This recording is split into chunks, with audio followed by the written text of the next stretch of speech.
নমস্কার বন্ধুরা, খুব সহজে চাচি বানাচ্ছি। ঘরে বেশি দুধ নেই, অল্প উপকরণেই কয়েকটা উপকরণে আপনারা চাচি বানাতে পারেন। আমি যেমন অল্প একটু ঘি দিয়ে দিলাম 2 চামচ মতো। এবারে অল্প একটু কর্নফ্লাওয়ার দিয়ে দিলাম। গ্যাসের ফ্লেম একদম লোতে রেখে আমাকে এই কাজটা করতে হবে। কর্নফ্লাওয়ারটা ঘিয়ে ভেজে নেব।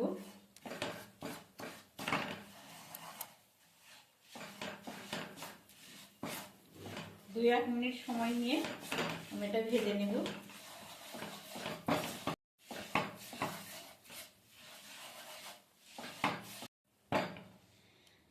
কর্নফ্লাওয়ারটা ভালোভাবে ভেজে নিয়েছি। এবার আমি 2 কাপ মতো দুধ দিয়ে দিলাম। এবার আমাকে অনবরত নেড়ে যেতে হবে।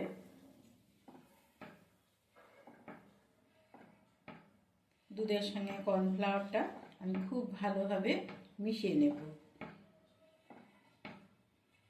এবার গ্যাসের ফ্লেম আমি মিডিয়ামে রেখে আমি চাচিটা তৈরি করব। এবারে আমি 2 চামচ মতো আমুল দুধ বা গুঁড়ো দুধ আমি যোগ করলাম। খুব ভালোভাবে মিশিয়ে নেব। খুব বেশি সময় লাগবে না, 2 মিনিট সময় আমি এইভাবে মেশাতে থাকবো।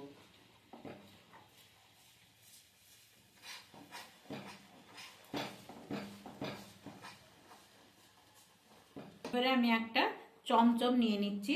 আমি চিনি ব্যবহার করছি না, চমচমটা আমি ভেঙে নেব। খুব ভালোভাবে ভেঙে দুধের সঙ্গে আমি এবার চাচির সঙ্গে আমি মিশিয়ে নেব।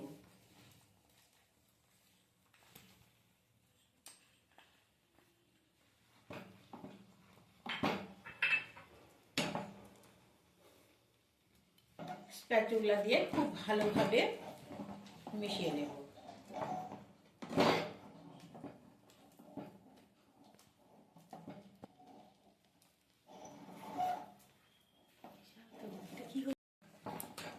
এই দেখুন, খুব অল্প সময়ে কয়েকটা উপকরণ নেই আমার চাচি তৈরি হয়ে গেল। ঘরে বেশি দুধ নেই, কি করবেন? সহজ উপায় যাতে আপনারা এইভাবে চাচি তৈরি করতে চান, আপনারা ফলো করতে পারেন। এইভাবে তৈরি করে নিন।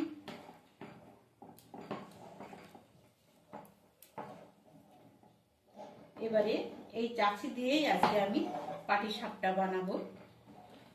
আমার দুধ বেশি ছিল না, এই জন্য আমি এইভাবে চাচি তৈরি করে নিলাম। আপনারা এইভাবে তৈরি করতে পারেন। একদম সহজ উপায়ে অল্প উপকরণে তৈরি হয়ে যাবে চাচি। এই দেখুন, এবার আমি ওই চাচি দিয়ে পাটিসাপটা বানাচ্ছি।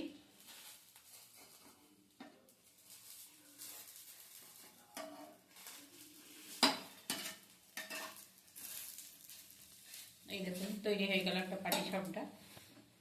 আবার আর একটা দিয়ে দিচ্ছি।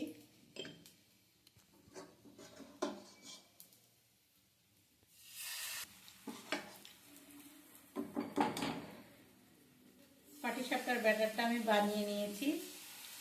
অল্প একটু ময়দা, চালের গুঁড়ো, সুজি, লবণ, চিনি আর অল্প একটু দুধ দিয়ে ব্যাটারটা বানিয়ে নিয়েছি। পুরোটা দুধ দিইনি, যেটুকু জল লেগেছে তার সঙ্গে জল দিয়ে ব্যাটারটা বানিয়ে নিয়েছি পাটিসাপটা। এবার আমি পাটিসাপটাটা তৈরি করছি। ব্যাটারটা দিয়ে তৈরি করে নিলাম। এরপর আমি চাচিটা দিয়ে দিলাম। আমি খুন্তি দিয়ে এইভাবে মুড়িয়ে দেব।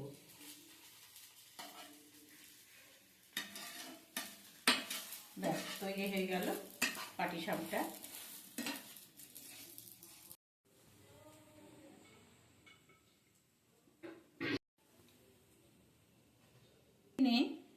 খুব খেতে ইচ্ছা করছে সন্ধ্যাবেলায়, আপনারা ঝটপট চাচি বানিয়ে পাটিসাপটার বানিয়ে এটা তৈরি করে ফেলে নিতে পারেন। খুব ভালো লাগবে খেতে। আপনারা এইভাবে তৈরি করবেন। খুব অল্প সময়ে, এমন বেশি কিছু উপকরণ নাই, অল্প উপকরণে খুব সুন্দরভাবে তৈরি করা যায়। খুব ভালো সুস্বাদু। চাষি থেকে বোঝার উপায় নেই। আপনি ওইভাবে চাষি তৈরি করলে মনে হবে না আপনার যে খাঁটি দুধের চাষি তৈরি আর এইভাবে চাষি তৈরি। তো আমার ক্ষীরের পাটিসাপটা যদি ভালো লাগে অবশ্যই একটা লাইক দেবেন, কমেন্টে জানাবেন কেমন লাগলো। সবাই ভালো থাকবেন, সুস্থ থাকবেন।